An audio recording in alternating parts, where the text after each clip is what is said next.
ఈరోజు మనము ఒక కథ చెప్పుకుందాం. ఈ కథ నేను రాసిందే. ఒక దట్టమైన అడవికి దగ్గరలోని ఒక గ్రామంలో ఒక ముసలి వ్యక్తి తన కుటుంబంతో నివసించేవాడు. అతను తన కుటుంబ సభ్యులను ఎంతో ప్రేమగా చూసుకుంటూ చాలా సంతోషంగా ఉండేవాడు.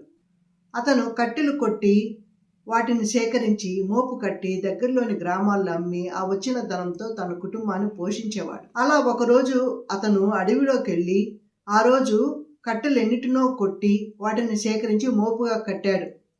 ఆ తర్వాత ఆ మోపుని మోయలేక భారం అనిపించి అతను తన మనసులో ఈ క్షణమే నేను మరణిస్తే బాగుండును అని కోరుకున్నాడు. అతను అలా కోరుకున్న వెంటనే యమమహారాజు అతని ముందు ప్రత్యక్షమయ్యాడు. అతనిని చూసి, మిత్రుడా, నీవు సంతోషంగా ఉండవలసిన సమయంలో నన్ను తలుచుకుంటున్నావు. మనము వచ్చే చిన్న చిన్న కష్టాలను చూసి భయపడి వాటిని భారం అనిపించి జీవితాన్ని వదులుకోకూడదు.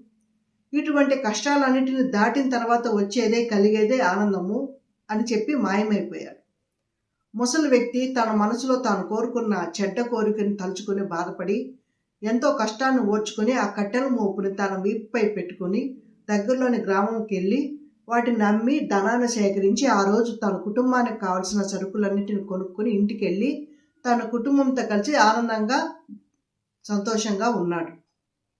ఇటువంటి కష్టాలన్నీ మన జీవితంలో ఎన్నో వస్తూ ఉంటాయి, పోతూ ఉంటాయి. కష్టానికి మధ్యలో ఉండేది సంతోషం. అలాగే యుద్ధానికి మధ్యలో ఉండేది శాంతి. Thank you.